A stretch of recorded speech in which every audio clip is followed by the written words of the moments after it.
Les amis, bonjour, j'espère que vous allez bien et que tout se passe pour le mieux pour vous. Aujourd'hui, on va revenir sur 3 sujets, on va revenir sur 3 choses. On va revenir un petit peu sur ce qui se dit dans la presse par rapport à Benzema, qu'il irait déjà mieux, qu'il pourrait théoriquement revenir si la France a besoin de lui. Alors, on va revenir sur ça, ce que je vous avais déjà évoqué par le passé. On va aussi parler de 2 matchs un petit peu. Le match du Brésil contre la Suisse et le match du Portugal contre l'Uruguay. On perd pas de temps, on revient dans l'ordre. Benzema ne reviendra pas en équipe de France. Ne vous attendez pas, ne vous faites pas de fausses joies.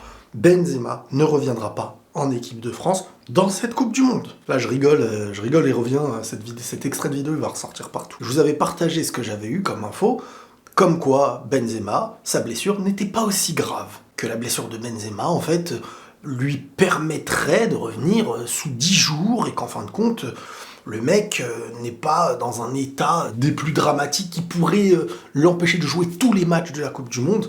Ce qu'on m'avait évoqué, c'était que le gars pouvait revenir. Théoriquement, son état aurait pu être bon. Alors là, il y a beaucoup de choses très très étranges. Et les gens commencent à s'en rendre compte. Moi, comme je dis, je viens accuser personne. Moi, j'avais donné 2 choses.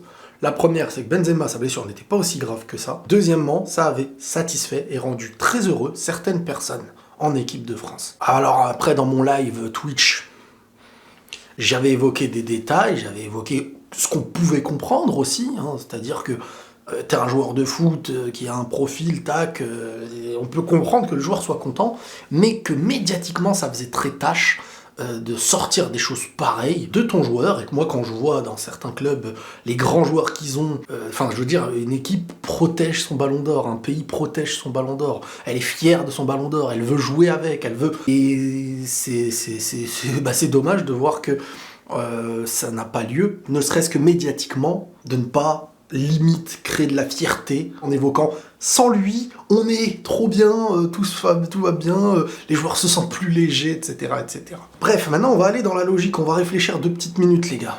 Deschamps et l'équipe de France, le staff, etc., auraient très bien pu dire, s'ils savaient qu'ils allaient pas prendre d'autres joueurs, Benzema est avec nous et on verra s'il va mieux, il restera, s'il va mieux, il jouera, ceci, cela. Le mec a dû partir. Et qu'on ne me fait pas croire que le mec est parti de lui-même en disant je m'en vais pour laisser la place à quelqu'un, chose qui est ressortie, je n'y crois pas une seule seconde, ça n'a aucune cohérence, surtout que Deschamps ne ramène personne derrière. Donc, dans le cas où tu te dis il peut revenir, vous ne verrez aucun discours, je pense, du coach, etc., qui diront Benzema va revenir, Benzema peut revenir. Parce que déjà Deschamps, on le connaît bien avec son cocon, avec ses joueurs, avec son groupe, c'est le gars...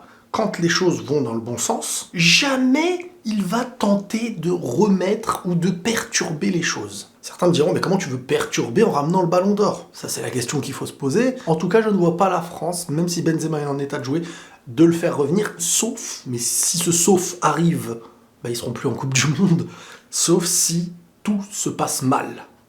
Et là, tu n'as plus besoin, et là, tu as à tout prix besoin de Benzema, un petit peu comme ce que devenait un peu l'équipe de France quand Benzema a dû revenir, beaucoup de doutes, etc. Donc, Deschamps ne rappellera, donc l'équipe de France ne reprendra pas Benzema dans cette Coupe du Monde. Je n'y crois pas une seule seconde. Un autre truc aussi, c'est que l'information, si la France gagne la Coupe du Monde, Benzema serait considéré comme un champion du monde. Mais ça, c'est nul. Mais c'est nul, mais vous pensez vraiment? Parce que là, on parle pas d'un remplaçant. Un remplaçant qui n'a même pas joué est champion du monde, il a son statut, et il mérite, il est content, c'est très bien. Mais là, on parle d'un mec qui n'est même pas dans le pays de la Coupe du Monde maintenant. Donc, qu'il ait cette coupe ou pas, elle est inscrite dans son CV, mais le joueur qu'il est, je veux dire, comment tu peux lui attribuer? Ça n'a pas de sens, vu qu'il était là inscrit avant, il ne fait aucun match, il n'est même pas avec le groupe, mais il est considéré champion du monde, ça ne satisfait personne, ni lui, ni personne. Donc il n'y a aucune gloire à ça. Bref, on rentrera plus dans les détails si vous voulez dans le prochain live sur Twitch. Bon, Brésil-Suisse. Alors les amis, la Suisse est une équipe capable de faire déjouer, voire de tenir tête aux plus grandes équipes nationales actuellement. On l'a vu. On l'a vu à l'Euro, ce qu'elle a fait contre la France. Et pas que. On l'a vu ce soir contre le Brésil, qui vraiment, ils n'ont pas été complexés à certains moments, même si arrivé à une phase du match, t'es obligé de verrouiller contre le Brésil parce que ça pousse. Derrière, c'est solide, c'est fin, ça te met une pression pas possible de chaque côté, etc. Et en plus, il n'y avait pas Neymar. Donc, le Brésil sans Neymar est beaucoup plus jouable, mais on sent quand même qu'ils sont très... Ah, alors je reviens sur ce truc-là. T'es en Coupe du Monde, que ce soit le Portugal, que ce soit le Brésil, etc. Les matchs à jouer ne sont pas des matchs faciles. Il faut arrêter de se dire « la grande équipe m'a déçu parce qu'elle n'a pas mis 60 buts contre la Suisse » ou contre... Déjà, jouer la Suisse aujourd'hui, c'est plus... c'est pas comme si tu jouais le quartier, La Suisse, ça y est, c'est une équipe expérimentée au haut niveau. Et on a vu comment elle a su mettre des petits bâtons dans les roues au Brésil, même si, comme je dis, après, t'es obligé de verrouiller. Et quand le Brésil commence à casser ce verrou, ça y est, c'est festival, c'est carnaval, il y a des espaces, il y a des... J'ai beaucoup aimé Vinicius. J'aime beaucoup Vinicius version Coupe du Monde. Déstabilisateur. Il est quand même... Le Brésil compte sur Vinicius, quoi, j'ai envie de dire. Là, tu retires Vinicius au Brésil, déjà qu'ils ont plus Neymar, c'est plus du tout pareil. Sa capacité à éliminer et fait partie de l'une, numéro 1, numéro 2 ou numéro 3, mondialement aujourd'hui, dans la capacité à éliminer dans un duel. Et je le trouve de plus en plus juste, même si, bon, forcément, après, ça lui arrive de rater. Mais je suis très satisfait. Militao, entièrement satisfait de Militao sur le côté. Alors oui, c'est un joueur de formation de base, latéral droit et tout, mais voilà, avec les années, tu te dis, bon, maintenant, ça va être compliqué. Ah, il a été monumental. Le Militao des grands rendez-vous, sublimissime, j'ai kiffé. Rapide, physique, calme, intelligent. Là, quand il arrive à additionner toutes ces qualités-là, c'est impatient de les retrouver au Real Madrid. Rodrigo, dans un profil plus de constructeur, quand ils l'ont fait rentrer, ça pouvait être intéressant. Vinicius et Rodrigo très décisifs dans le but de Casemiro. Casemiro qui met un but masterclass, le but. Les Brésiliens, ils rigolent pas sur les buts. Quand ils marquent, c'est des vrais buts. La petite demi-volée qui vient d'une action de Vinicius qui se faufile, qui la met en une touche qui la met à Rodrigo et Rodrigo en une touche. Rodrigo dans ça représente la qualité du joueur qu'il est.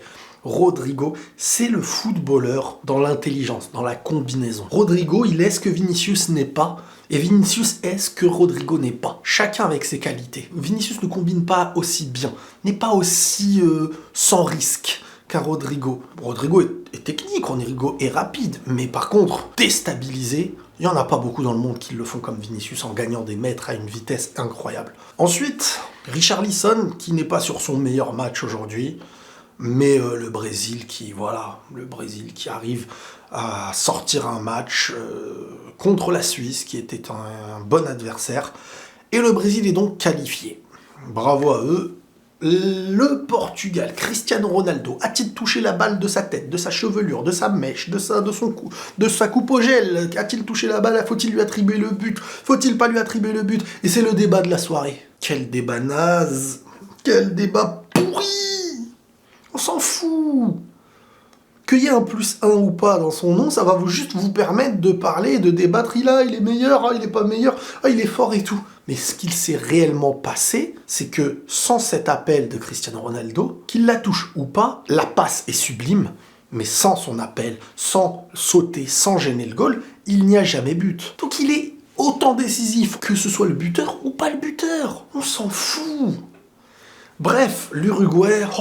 Je vais pas être vulgaire, mais l'Uruguay, c'est du vomi, ce que j'ai vu.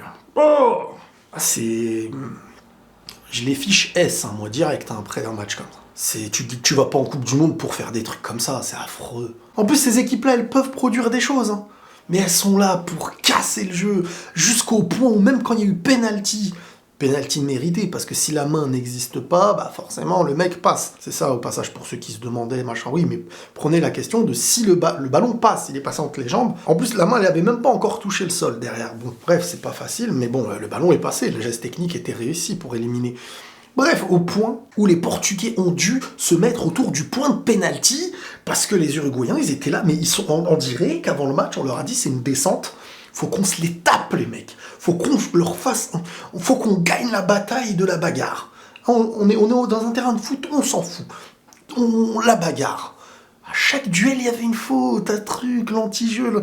Oh, c'est affreux de voir ça. Surtout qu'après, quand ils ont dû revenir, quand ils ont dû aller chercher à revenir au score, et ben ils ont commencé à produire des choses et à faire reculer le Portugal. Et ces équipes-là, elles peuvent le faire.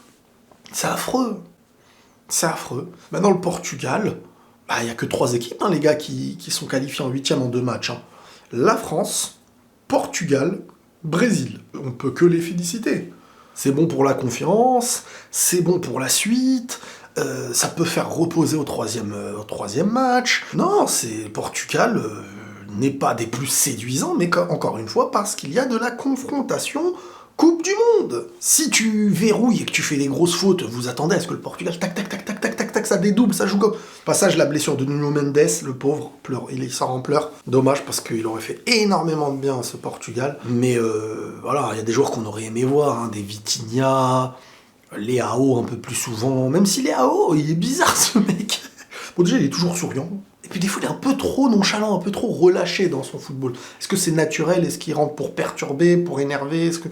Mais bref, le Portugal s'en sort très très bien.